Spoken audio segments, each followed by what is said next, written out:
આગળ વાત કરીએ સાબરકાંઠા જિલ્લાના ગ્રામ્ય વિસ્તારોમાં પણ કમોસમી વરસાદ। ઈડર, વડાલી, ખેડબ્રહ્મા તાલુકામાં કમોસમી વરસાદ વરસ્યો છે। કમોસમી વરસાદથી ખેડૂતોના જીવ તાળવે ચોંટ્યા છે। સાબરકાંઠામાં પણ પવનની તીવ્રતાની સાથે કમોસમી વરસાદ વરસ્યો છે। પવનની ગતિ પણ અહીં વધુ નોંધાય છે અને આ સાથે કમોસમી વરસાદ વરસતાની સાથે જનજીવન પર વ્યાપક અસર પહોંચી છે।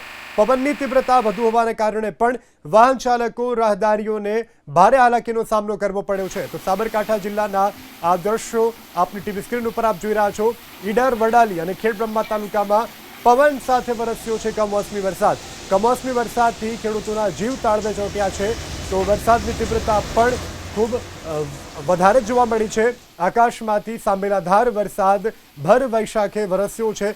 જાણે અષાઢી માહોલ હોય તે પ્રકારનો અત્યારે રાજ્યના વિવિધ જિલ્લાઓમાં વરસાદ છે। ત્યારે સાબરકાંઠાના આ દ્રશ્યો કે જ્યાં અનેક જગ્યાઓ પર પાણી ભરાવાની પણ સમસ્યા।